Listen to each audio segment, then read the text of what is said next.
கடந்த நாட்களில் நம்ம 4 சபைகளை குறித்து இப்போ நம்ம பேசி பார்த்து கொண்டே வரோம். எபேசு சபை குறித்து நம்ம பார்த்தோம், சிமுன்னா சபை குறித்து பார்த்தோம், பெர்கமு சபை, தியத்திரா சபைகளை குறித்து தூதனுக்கு அவர் சொன்ன ஒவ்வொரு காரியங்களையும் நம்ம பார்த்து மனம் திரும்ப வேண்டும் என்ற முக்கியத்துவத்தை நாம் அறிந்து அதன்படி நம்ம மனம் திரும்ப தேவ கிருபை செய்தார். இன்றைக்கு நம்ம 5வது சபையை பற்றி பார்க்க போகிறோம். 5வது சபை சர்தை சபை. வெளிப்படுத்தல் சுவிசேஷம் 3ஆம் அதிகாரம் 1ஆம் வசனத்திலிருந்து நான் வாசிக்கிறேன்.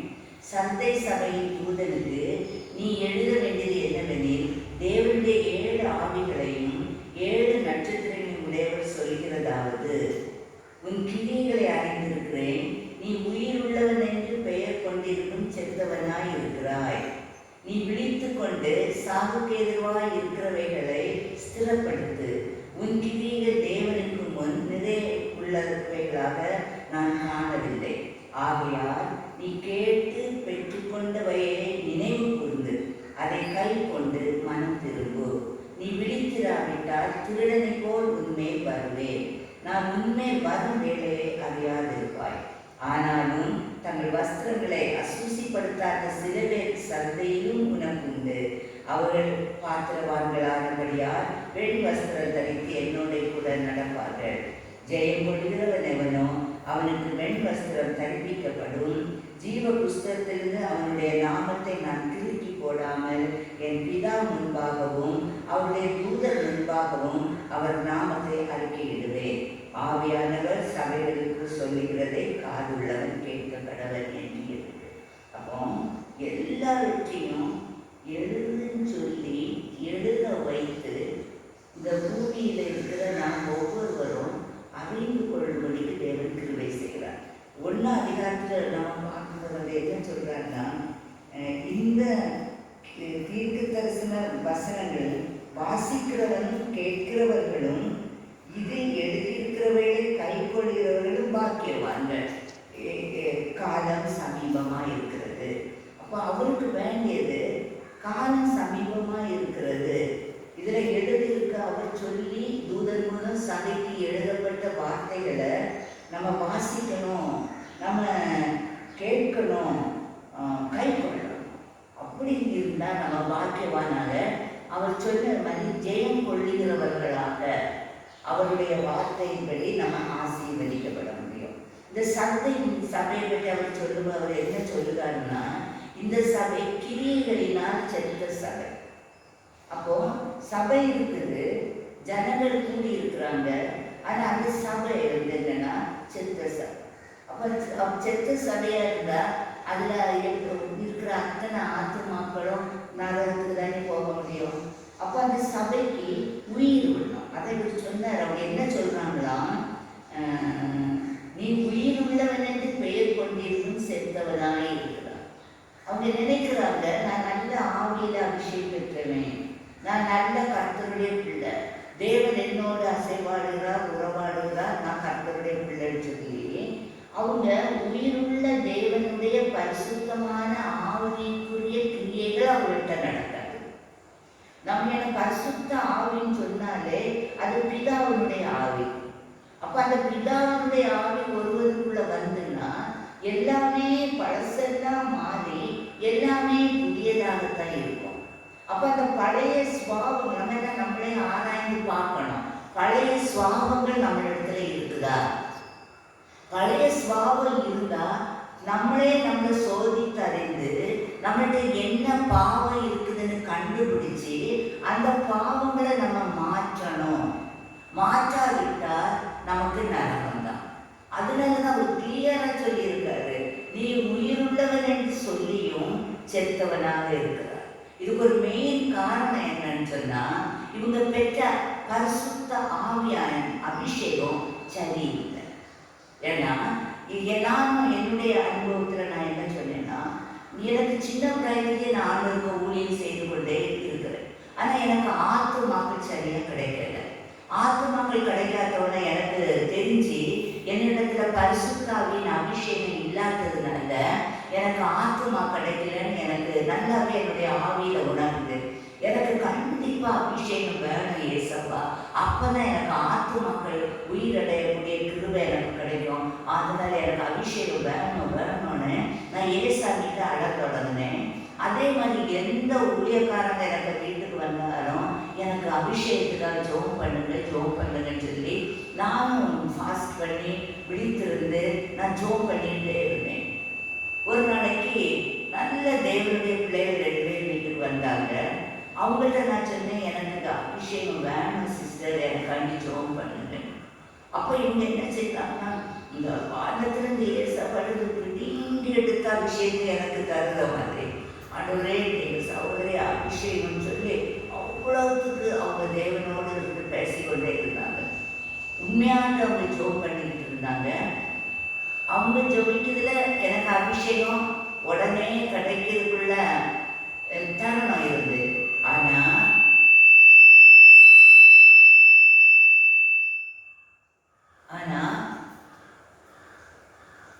ஏசப்பா என்கிட்ட வந்தாங்க அந்த நேரத்துல. ஹல்லேலூயா.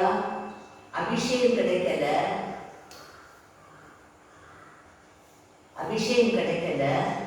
ஆனா ஏசப்பா என்கிட்ட வந்து கேட்டாரு, இப்ப நீ என்ன செய்யான்னு.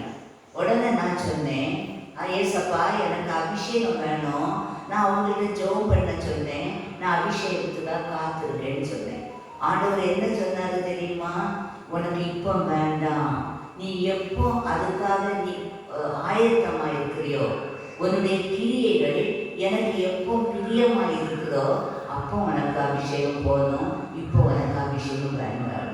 அருமையான தேவனுடைய பிள்ளைகளே, நம்ம அபிஷேகம் வாங்கும்போது நம்முடைய நிலை எப்படி இருக்கு, நம்முடைய கிரியை எப்படி இருக்கு, எவ்வளோ கோபத்தை வச்சுருந்தோம், எவ்வளோ எரிச்சலை வச்சுருந்தோம், எவ்வளோ போட்டி மனப்பான்மையை வச்சுருந்தோம், எவ்வளவு பொல்லாத குணங்களை வைத்து முற்றிலும் நம்மை கழுவி சுத்திகரிக்கப்படாத படிக்கு அபிஷேகம் வேணும்னு கேட்டோம். பொல்லாதவன் என்ன செய்தான்னா, இவளுக்கு இந்த ஆவி இருக்குது, நம்ம இவளுக்குள்ள போய் இவ்வளோ அபிஷேகம் சொல்லி இவளை ஏமாத்திடலான்னு சொல்லி நமக்குள்ள வந்ததுனாலதான் இன்றைக்கு என்னன்னா உயிர் உள்ளவன் என்று நம்ம நினைத்திருக்கோம், ஆனால் நம்ம செத்தவர்களாக இருக்கிறோம். அதுக்கப்புறம் என்னாச்சுன்னா நான் அதை மறந்துட்டேன். இவர் சொன்னாங்க, நீ எப்போ அதுக்கு தகுதியாகவே அப்போ நான் வளர்க்குறாரு. ஒரு 3-4 வருஷம் இருக்கும். நான் ஒரு மீட்டிங் போகிறேன், எனக்கு அந்த டேட் கம்ப்ளீட்டாக தெரியலை. அந்த இடத்துக்கு போகும்போது இவர் சொல்கிறாரு, இன்னைக்கு நைட்டு நான் வந்து அபிஷேகிப்பேன். ஹல்லேலூயா, ஹல்லேலூயா. எவ்வளவு ஆண்டவர்கள் நமக்கு இருதயத்தை ஆராய்ந்து அறிகிற தேவன், எப்போ நீ பரிசுத்தமாக மாற்றப்பட்டாயோ அப்போ நான் உன்னை அபிஷேகம் சொல்லி, நீ இன்னைக்கு நைட்டு நான் உன்னை அபிஷேகம் சொல்றாரு. எனக்கு நான் ஒரு அங்கிள் வீட்டில் இருக்கேன். அங்கிள் டின்னர் லஞ்ச் எல்லாம் பயங்கரமாக மல்லிகாளுக்கு அது பிடிக்கும் இது பிடிக்கும்னு அவங்க நல்லா ப்ரிப்பேர் பண்ணி வச்சுருந்தாங்க. ஆனால் நான் வந்தோன்னு சொன்னேன், ஐயோ ஆண்டி அங்கிள் இன்னைக்கு எனக்கு சாப்பிட முடியாது, எனக்கு இன்னைக்கு நைட்டு ஏசப்பா என்னை அபிஷேகம் வரும். உடனே எல்லாருக்கும் ஒரே சிரிப்பு, என்னடா ஏசப்பா இவ்வளோ அபிஷேகம் வரன்னு சொல்லிட்டாங்களா, சொல்லி சாப்பாடு வேண்டான்னு சொல்கிறாளே சொல்லிட்டு, சரி மல்லிகா நீ தட்டங்க தேவை போய்க்கிட்டு நான் அங்கே போயிட்டேன் சாப்பிட்டேன். அடுத்த ஈவினிங் அது பாருங்க, நான் மீட்டிங் போனவா ரொம்ப பைபிள் வாசிக்கிறது ஒன்றுமே செய்யல. சின்ன குழந்தை மாதிரி அப்பா பொம்மை வாங்கிட்டு வருவாங்க, இல்லைன்னா அதை தருவாங்க இதை தருவாங்க. ஒரு குழந்தை எவ்வளோ ஆசையோடு போகுமோ அதே மாதிரி நான் அபிஷேகத்தை வாங்குறதுக்கு நான் ஆசையோடு போகிறேன். எனக்கு ஒன்று எனக்கு என்னென்ன ஏசப்பா சொல்லிட்டாங்க, இன்னைக்கு எனக்கு அபிஷேகம் கிடைக்கும் சொல்லி நான் ரொம்ப சந்தோஷத்தோட அந்த மெசேஜ் எல்லாம் கேட்டேன்னா தெரியும், நான் என்ன செய்தேன்னு எனக்கு தெரியாது. I am waiting for the time for my anointing. என்னை எப்போ அபிஷேகம்னு ஆசையோட பார்த்துக்கிட்டே இருக்கேன் பாருங்கம்மா. அப்படியே நாங்கள் அபிஷேகம் ஹல்லேலூயா பார்த்துருந்தா ரொம்ப படி நல்ல ஒரு அபிஷேகம். எனக்கு சந்தோஷம் நான் மேடையில் சாட்சிகள் ஓடி போகிறேன். அதுதாம்மா அபிஷேகம். இதுவரைக்கும் உங்களுடைய அபிஷேகம் நீங்கள் எந்த குணத்தை வச்சுக்கிட்டு அபிஷேகம் சொல்லி வாங்கி உங்களையே நீங்கள் ஏமாத்தாதபடி, ஆனால் உயிர் உள்ளவர்களாக இருந்தோம் செத்தவர்கள் என்று சொல்லப்படுபவர்கள். அப்போ நீங்கள் உங்கள் அபிஷேகத்தை ஒரு நிமிஷம் கூட நீங்கள் டெஸ்ட் பண்ணி பாருங்கள். நீங்கள் அபிஷேகம் சரிதானா, உங்களுக்கு தேவன் உங்கள் உள்ளான மனுஷன் ஏசப்பாவுடைய குணநலன்களோட இருக்குதா, இல்லது ஆவிக்கேற்ற பிரகாரமா இருக்குதா, மாம்சத்துக்கு ஏற்ற பிரகாரமா இருக்குதான்னு நீங்களே உங்களை சோதித்து பார்க்கணும். ரோமர் 8:1 ஆனபடியா கிறிஸ்து இயேசுக்குட்பட்டவராயிருந்து மாம்சத்தின்படி நடவாமல் ஆவியின்படியே நடக்கிறவர்களுக்கு ஆக்கினை தீர்ப்பு இல்லை. ஆமென். ஹல்லேலூயா. இயேசுவுக்கு உட்பட்டவர்களாய் இருந்தும் என்ன சொல்றாங்க, மாம்சத்தின்படி நம்ம நடந்துட்டு இருந்தோம்னா, ஆவியின்படி நடக்காட்டா நமக்கு ஆக்கினை தீர்ப்பு உண்டு. அருமையான தேவனுடைய பிள்ளைகளே, ரோமர் 8:3 அவர் என்ன சொல்றாருன்னா, பாவம் மாம்சத்தின் சாயலாகவும் பாவத்தை போக்கும் பலியாகவும் ஏசப்பாக பிதாவாகிய தேவன் உலகத்துக்கு அனுப்பி மாம்சத்திலே பாவத்தை ஆக்கினைக்குள்ளாக தீர்த்தார். அவர் மனுஷ ரூபமாக எடுத்து மனுஷனுக்குள்ள குணங்கள் பாவங்கள் என்னெல்லாம் இருக்குன்னு சொல்லி அவர் அறிந்து அந்த பாவங்களை போக்கும் பலியாக இரத்தம் சிந்தி அந்த இரத்தத்தின் வல்லமையினால நம்மை கழுவி நம்மை ஆக்கினை தீர்ப்புக்கு உள்ளாக்காதபடிக்கு நமக்கு அவர் உயிரை தந்தார். அதுதான் அவர் என்ன சொல்ற வசனத்துல என்ன சொல்லுதுன்னா, செத்தவர்களாய் இருக்க கூடாது, நீ விழித்து கொண்டு சாய்ந்ததுக்கு ஏதுவாய் இருக்கிறவர்களை ஸ்திரப்படுத்து. நீ இப்படி இருந்தீன்னா உன்னுடைய ஆவிக்குரிய வாழ்க்கை அது மாம்சத்தின்படி ஆகும்போது அது செத்ததா இருக்கும். அப்ப என்ன செய்யணும், விழித்து கொண்டு நீ எழும்பு. நீ எப்படி எழும்புன்னு சொன்னா, மாம்ச சிந்தை மரணம், ஆவின் சிந்தையோ ஜீவனும் சமாதானமா இருக்கு. அப்ப நம்முடைய மாம்ச சிந்தையை விட்டு ஜீவனுள்ள சிந்தை நமக்குள்ள வரணும்னு சொல்லி நம்முடைய ஆவி ஆத்மா சரீரம் எப்பவும் விழிப்புள்ளதாக இருக்கணும். விழிப்புனா உணர்வுள்ளதாக. அதுக்குதான் நம்ம மனசாட்சியை நமக்குள்ள வைத்திருக்கிறார்.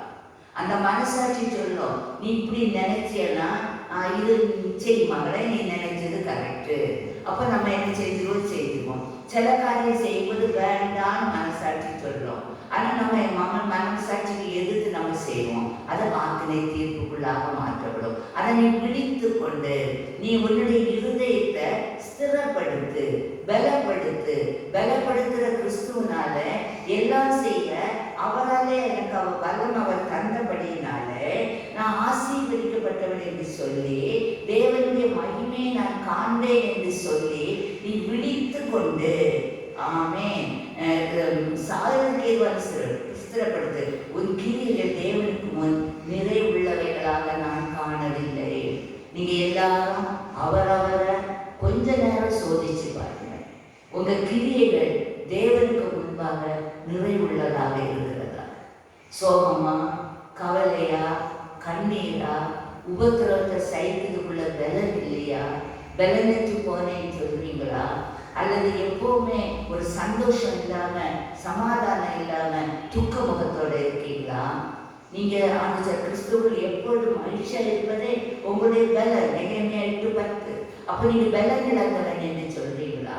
அதெல்லாம் சாகிறதுக்கு ஏதுவான கிரியைகள். அருமையான தேவனுடைய பிள்ளைகளே, அந்த கிரியைகளை நீ உன்னை விட்டு அகற்று. நீ கேட்டுக்கொண்ட என்னத்தை நம்ம இப்ப நீங்க சுவிசேஷத்தை, சத்தியத்தை, வசனத்தை நீங்க கேட்டுக்கொண்டீங்களோ அதை நீங்க ஒரு நினைவு கூறுங்க. எல்லாரும் வசனத்தை கேட்டு பிரசங்கத்தை கேட்டு நினைவு கூறாத படிக்கு.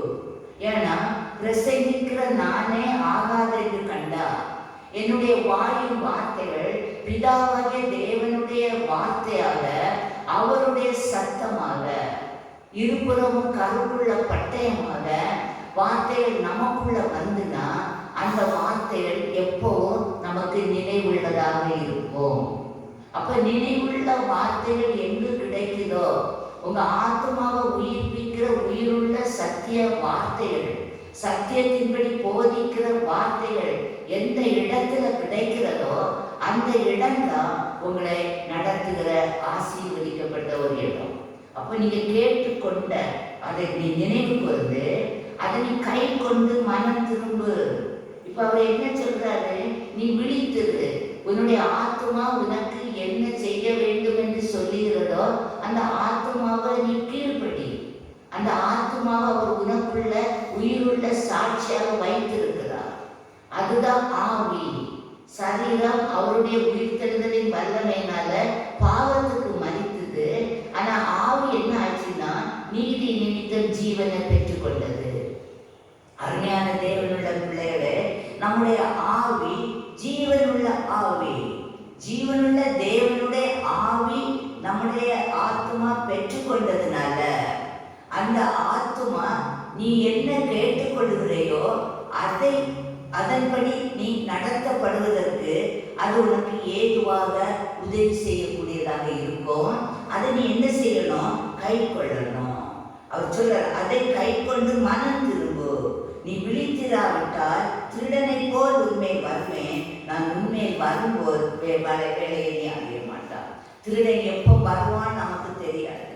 அருமையான தேவனுடைய பிள்ளை, அவருடைய வருகை சமீபமாக இருக்கிறது. இன்றைக்கு வந்தாலும் போவதற்கு நாம் ஆயத்தமாக இருக்கணும். நம்ம பார்த்தது போல எபேசு சபையில நம்ம பார்த்தோம். எபேசு சபையில 2ஆம் அதிகாரத்துல அவர் என்ன சொல்றாருன்னா, நீ இன்ன நிலைமையிலிருந்து விழுந்து போனா என்பதை நினைத்து மனம் திரும்பு. அப்போ நீங்க மனம் திரும்பினால்தான் ஜெயம் கொள்ளுகிறவனால தேவனுடைய பரதீசின் மத்தியில் இருக்கிற ஜீவ விருட்சத்தின் கனியை நீங்க புசிக்க முடியும். அப்ப நம்ம நித்திய ராஜ்யத்துக்கு போனோம்னா ஜீவ விருட்சத்தின் கனியை புசிக்க வேணும். அதை புசிக்கணும்னா நீங்க எந்த இடத்துல இருந்து விழுந்தீங்களோ அந்த இடத்துக்கு நீங்க திரும்பி தேவனுடைய ஆவியினால நிரப்பப்பட்டு பிதாவுடைய அன்பு உங்களிடத்திலிருந்து வெளிப்படணும். அவருடைய அன்பு, மனு குலத்தின் மேல் வைத்த அன்பு, அவர் தன்னுடைய ஒரே பேரான குமாரனாகிய இயேசு கிறிஸ்துவை பூமிக்கு அனுப்பி ரத்தம் சிந்த வைத்த அன்பு. அந்த ரத்தத்தின் வல்லமையினால பாவங்கள் கழுவி சுத்திகரிக்கப்பட்டு ஜீவ விருட்சத்தின் கனியை புசிக்கத்தக்க கிரியை நமக்குள்ள நடப்பிக்க முடிகிறது. அடுத்து சிவஞான சபைக்கு அவர் என்ன சொன்னார்? நீ படப்போற பாடுகளை குறித்து எவ்வளவு பயப்படாதுன்னு சொல்லிட்டு அவர் என்ன சொல்றாருன்னா, நீ மரண பரிந்தம் உண்மையாயிரு, உனக்கு ஜீவ கிரீடம் கிடைக்கும். அப்ப நமக்கு ஜீவ விருட்சத்தின் கனி வேணும், ஜீவ கிரீடம் வேணும். வெல்கம் சபைக்கு அவர் சொல்லும் போது அவர் என்ன சொல்றான்னா, நீ மனம் திரும்பும்போது ஒருவராலையும் வாசிக்க முடியாத மறைவான மன்னாவை நான் தந்து அந்த வெண்மையான கல்லுல நம்ம பேரை எழுதிடுவேன். எவ்வளவு இந்த ஆசீர்வாதங்கள் எல்லாம் நாம் பெற்று கொண்டாதான் நம்ம நித்திய ராஜ்யத்துல தேவனோடு ஜெயம் கொள்ளுகிறவர்களாக இருக்க முடியும். தியேத்திர சபைக்கு அவர் சொல்லும் போது அவர் என்ன சொல்றாருன்னா, அந்த சபையில நீ இருக்கும்போது நான் பிதாவினிடத்துல வலது பாசத்துல இருந்து நியாயம் இருக்கக்கூடிய வல்லமையை பெற்றது போல ஜாதிகளுக்கு மேலே நமக்கு அதிகாரம் தந்துருவாரு. ஹல்லேலூயா. இப்போ இந்த சந்தை சபையில் அவர் என்ன சொல்றாருன்னா, உனக்கு நான் வெண் வஸ்திரம் தரிக்க தருவேன். அப்போ நம்ம எத்தனை ஜீவ கனி வேணும், ஜீவ விருட்சம் வேணும், என்னெல்லாம் நமக்கு வேண்டியது. வெண் வஸ்திரம் வேணும், நமக்கு பேர் அந்த கல்லில் எழுதப்பட்டிருக்கணும்.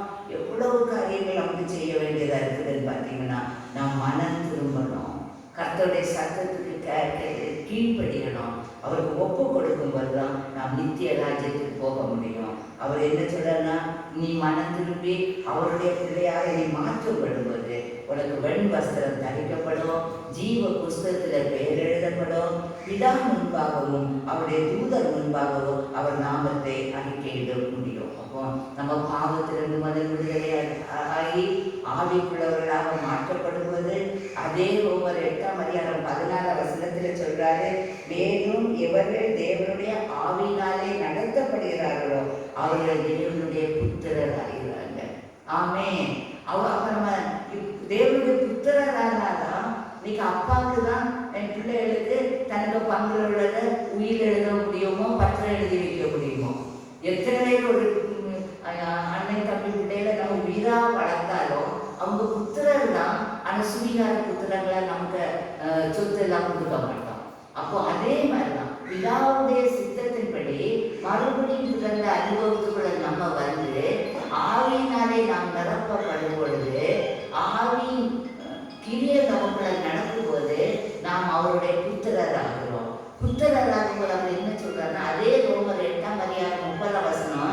யாரை முன்குறித்தாரோ அவர்களை அழைத்தும் இருக்கிறார். எல்லாரும் புத்திரராக அவர் கொடுக்கல. யாரை அவர் நம்ம சொல்றாரு கலாத்திய 1:15 அப்போஸ்தலர் பவுல் சொல்றாரு, நான் என் தாயின் வயிற்றில் இருந்தது முதல் என்னை பிரித்தெடுத்து தம்முடைய கிருபையினால் அழைத்த தேவன். ஏன்னா பவுல் ஒரு சவுலா இருக்கும்போது அவர் எவ்வளவு எல்லாரையும் கொடுமைப்படுத்தி கொண்டது. ஆமென். அப்போ சவுல் பவுலாகும் போது அவர் முன்குறித்து வைத்திருந்தார். எவ்வளவு பாடுபடணும்னு அவர் எழுதி வைத்திருந்தார். ஹல்லேலூயா. அப்போ நாமும் அழைக்கப்பட்டார்கள். நம்ம அதில் எவ்வளவோ நம்ம சந்தோஷப்படணும். எத்தனை கோடி ஜனங்கள் இருந்தாலும் அவர் எத்தனை பேருக்கு தான் ரட்சிப்பின் சந்தோஷத்தை கொடுத்திருக்காரு. ஹல்லேலூயா. எத்தனை பேருக்கு மனம் திரும்புவதற்குள்ள சாக்கியத்தை கொடுத்திருக்காரு. எரேமியா தீர்க்கதரிசி சொல்றாரு, நான் உன்னை தாயின் வயிற்றில் உருவாக்கும் முன்னே உன்னை அறிந்தேன். ஹல்லேலூயா. நம்மளையும் அவர் அறிந்த தெய்வம். நீ கர்ப்பத்திலிருந்து வெளிப்படும் முன்னே நான் உன்னை பரிசுத்தம் பண்ணி. அதான் வந்து நேச்சுரலாட்டே நமக்குள்ள அந்த பரிசுத்தம் இருந்துகிட்டே இருக்குது. குழந்தையா இருக்கும் போதும் நம்ம பார்த்தா நம்முடைய பிரதர்ஸ் அண்ட் சிஸ்டர்ஸ் எல்லாரையும் நம்ம கம்பேர் பண்ணும்போது நம்முடைய கேரக்டர் ஒரு வித்தியாசமா தான் இருந்திருக்கும். ஹல்லேலூயா. அது தாயின் வயிற்றில் இருக்கும்போதே அவர் நம்மளை பரிசுத்தம் பண்ணி ஜாதிகளுக்கு தீர்க்கதரிசியாக நம்மளை கொண்டு வரணும்னு அவருக்கு தீர்மானம். அந்த தீர்மானத்தின்படி எவர்களை முன்குறித்தாரோ அவர்களை அழைத்திருக்கிறார். நம்ம எல்லாம் பாக்கியவான்கள்.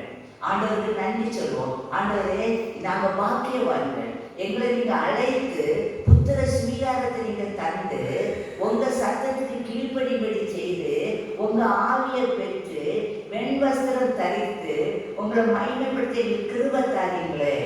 அடுத்தது எவர்களை அழைத்தார்களோ அவர்களை நீதிமான் ஆக்கிட்டார்.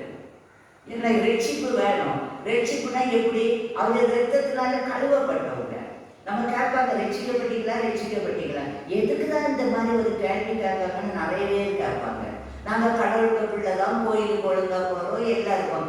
எதுக்கு போய் ஊழியக்காரங்க ரட்சிக்கப்பட்டியான்னு கேட்குறாங்க, உங்க பிள்ளைகள் ரட்சிக்கப்பட்டான்னு கேட்குறாங்க. நமக்கு சில இடம் தோதி புரியுது. ஏன்னா நம்மளாம் என்ன செய்துட்டோம்? ரட்சிப்பை பற்றி பிள்ளைகளுக்கு சொல்லி கொடுக்கல. பிள்ளைகிட்ட வசனம் சொல்லி கொடுத்தோம், தேவனுடைய வார்த்தைகளை சொல்லி கொடுத்தோம், தேவனுக்கு சித்தப்படி வளர்த்தோம். ஆனால் நம்ம என்ன சொல்லி கொடுத்துருக்கணும்னா, மக்களே, முதலாவதாக நம்முடைய பாவங்கள் அது எது வந்தாலும் அதை அறிக்கை பண்ணி இயேசு கிறிஸ்துவின் இரத்தத்தால நீ கழுவப்படும் போது தான் அந்த பாவம் உன்னை விட்டு மாறும். அப்ப நீ ரட்சிக்கப்பட்டுட்டா. நீ ரட்சிக்கப்பட்ட பிள்ளைகள் இந்த வசனங்களை நீ படிக்கும் போது அது உனக்குள்ள ஜீவனை கொடுக்கும். அப்ப அந்த இரத்தத்தால கழுவப்பட வேண்டிய முக்கியத்துவத்தை நாம் மற்றவர்களுக்கு அறிவிக்காததுனாலதான் அநேகருக்கு ரட்சிப்புனா என்னன்னு தெரியல. அதாவது சொல்லி எவர்களை அழைத்தாரோ ரட்சிக்கப்பட்டவங்களை நீதிமான்களாக்கப்பட்டார்கள். ஏசாயா 42:7-8 கர்த்தராகிய நான் நீதிப்படி உம்மை அழைத்து, நம்மை நீதிப்படி அவர் அழைத்தாரு. உம்முடைய கையை பிடித்தாரு. நம்முடைய கையை நீதி வலது கரத்தினால் உன்னை தாங்குவே சொன்ன தேவன் நமக்கு கையை பிடித்து நம்மை தற்காத்து செட்டை மறையிலே பறந்து காக்கிற பட்சி போல நம்மை தற்காத்து உண்மை ஜனத்துக்கு உடன்படிக்கையாகவோ, ஜனத்துக்குன்னா ஏசப்பாதான் மெய்யான தேவன் என்று உலகுக்கு அறிவிக்கும்படிக்கு தேவனுக்கோ நமக்கோ இருக்கிற பிதாவாகிய தேவனை அறிவிக்கும்படியாகவோ ஜாதிகளுக்கு ஒளியாகவும் வைக்கிறேன். எவ்வளவு சந்தோஷம் பாருங்க. இன்னைக்கு நம்முடைய முகம் ஒளியாக இருக்கணும், வெளிச்சமாக இருக்கணும். கர்த்தர் உன் பாதத்தை வைத்து விடு, அவர் உன்னை ஆதரிப்பார். ஒவ்வொரு வசனத்துக்கும் உயிர் உண்டு. அவர் பொய் சொல்கிற தேவன் இல்லை. அவருக்கு வேண்டியதெல்லாம் நம்ம முகத்திலிருந்து ஒளி பிரகாசிக்க வேணும். அவர் மெய்யான ஒளி. அந்த ஒளியை அவர் நம்ம பிரகாசிக்கும் போது மலை மேல் இருக்கிற பட்டணம் வெளிச்சத்தை தான் கொடுக்குமே தவிர அது இருட்ட கொடுக்க. அந்த வெளிச்சம் நமக்கு வேணும். அருமையான தேவனுடைய பிள்ளைகளே, யோவான் 17:22 ஏசப்பா சொல்றார், பிதாவும் இயேசுவும் ஒன்றாயிருக்கிறது போல விசுவாசிக்கிற நாமும் ஒன்றாயிருக்கும்படி ஏசப்பாவுக்கு கொடுத்த மகிமையை அவருடைய பிள்ளைகளாக நமக்கு அவர் தருகிறார். ஹல்லேலூயா. ஆகையால் அருமையான தேவனுடைய அந்த இவர்களை நீதிமான் அவர்களை மகிமைப்படுத்துகிறார். நம்ம மகிமைப்படுத்தப்படும் பொழுது தேவனுடைய வெண் வஸ்திரம் தரித்தவர்களாக நம்மளை அவர் அழைத்த அழைப்பு உண்மையுள்ள அழைப்பாக தேவனுடைய ராஜ்யத்தின் சுதந்திரவாளியாக நம்மை ஆசீர்வதிக்கிறார். அதை இது கை கொள்ளுங்க, மனம் திரும்புங்கம்மா, விழித்திருங்க. தேவனுடைய சத்தம் அவருடைய வருகை எப்போது நமக்கு தெரியாது. எப்போ வந்தாலும் அவர் நமக்கு வெண்வஸ்திரம் தரித்து நம்மை அழைத்து போக ஆயத்தமாய் வருவார். வெண்வஸ்திரம் தரித்தோம் உடனே ஜீவ புஸ்தகம் நமக்கு பேர் எழுதப்படலாம் பரிசு போக முடியும். பிதா முன்பாகவும் அவருடைய தூதன் முன்பாகவும் அவர் நாமத்தை நம்ம வைத்து அறிக்கப்படுவார். இது எனக்கு இல்லை, பூமியிலே இவ்வளவு கஷ்டப்பட்டார், ஆனாலும் எனக்கு முடியாது முடிச்சு விட முடியாது. ஐயோ இருந்தார்.